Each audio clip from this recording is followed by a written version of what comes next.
제가 커피숍을 운영하다가 권리금을 1억 원을 받고 변호사께 양도했어요. 며칠 후에 그 옆에다가 똑같은 커피숍을 또 차렸다고 했을 때 변호사님은 어떻게 하시겠어요? 바로 옆인가요? 바로 옆에.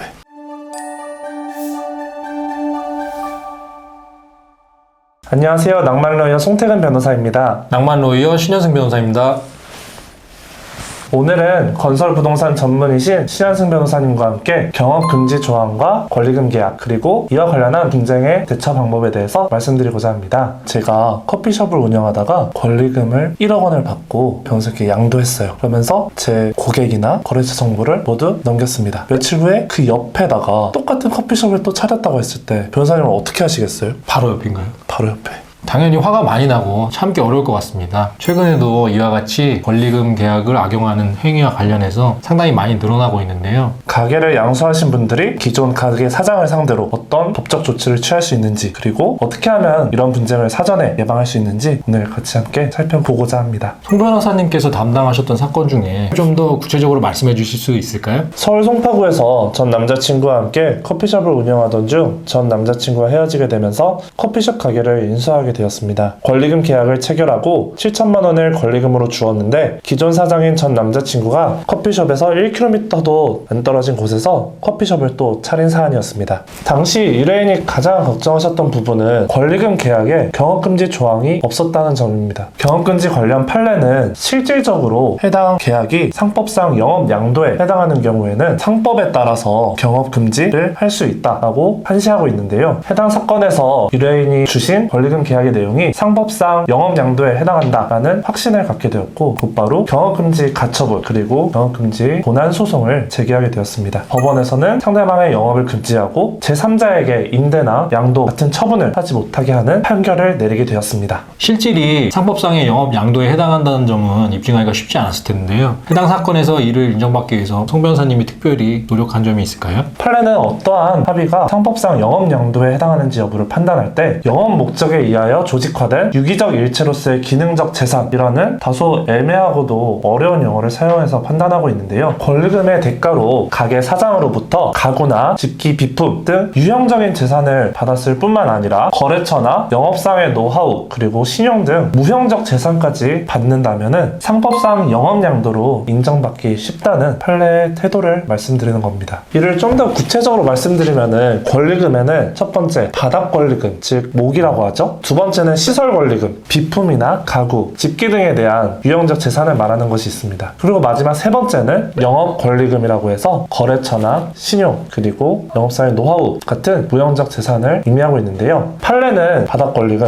시설 권리금만 양도하는 경우에는 상법상 영업 양도로 보지 않는 경우가 많이 있고요. 세 번째인 영업 권리금도 함께 양도했다면 상법상 영업 양도로 보는 경우가 많습니다. 저희 사건 같은 경우에는 무형적 재산을 저희 의뢰인이 양수받았다는 점을 근거로 해서 상법상 영업 양도에 해당한다는 점을 밝혀내게 되었습니다. 당시 전 사장인 남자친구로부터 고용관계는 승계받지 않은 것으로 알고 있는데요. 상대방이 이 고용관계 승계받지 않은 점을 근거로 엄청 공격했다고 들었습니다. 네, 맞습니다. 근로관계의 승계 역시 상법상 영업양도에 해당하는지 여부에 대한 판단에 있어서 중요한 고려 요소에 해당하는데요. 저희 사안에서는 당시 사업장, 즉 커피숍 규모가 작고 저희 의뢰인 혼자서도 영업을 수행할 수 있다는 점을 잘 입증하였고 이러한 점이 받아들여져서 고용승계 여부가 필수적인 것은 아니다라는 결과를 이끌어냈던 것 같습니다. 상대방이 저희를 공격하면서 인용한 판례는 미용실 양도가 상법상 영업양도에 해당하는지 여부에 대한 판례였는데요. 그 사안에서 미용실은 미용사 개개인의 능력이 매우 영업에 큰 영향을 미치기 때문에 근로계약 승계가 매우 중요한 판단 요소였고 미용실 같은 경우에는 근로계약이 승계가 이루어지지 않았기 때문에 영업양도에 해당하지 않는다는 판례였습니다. 저희는 미용실 관련된 판례와 저희 사안과는 본질적으로 다르다는 점을 주장 및 입증하였고 이러한 점이 법원에서 받아들여졌던 것 같습니다.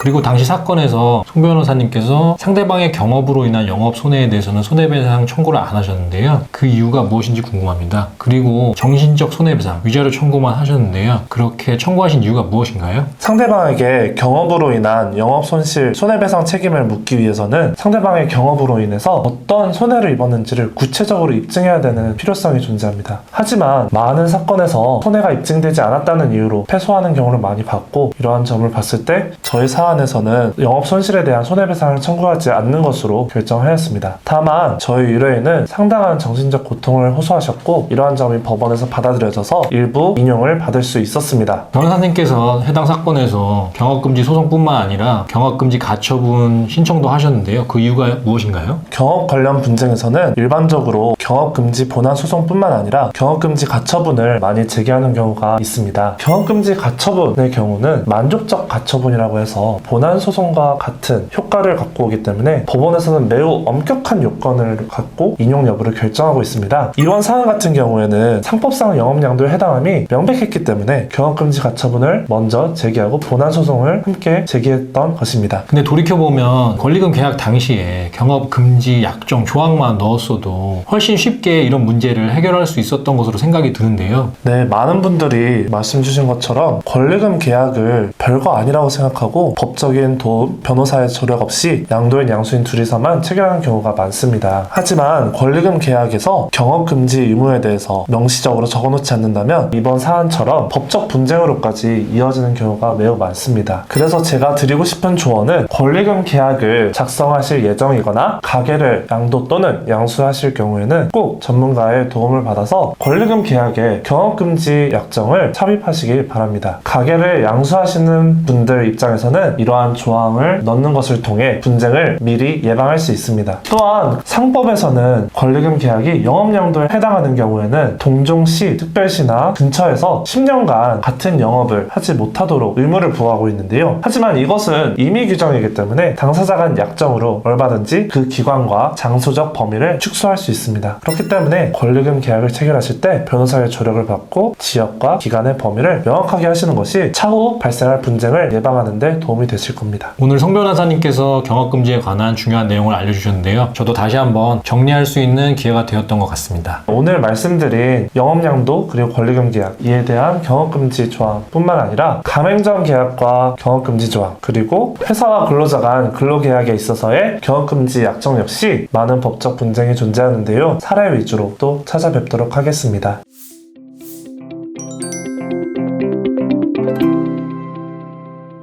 오늘 영상은 여기까지입니다. 영상이 유익하거나 재밌으셨다면 구독, 좋아요. 부탁드리겠습니다. 감사합니다. 감사합니다.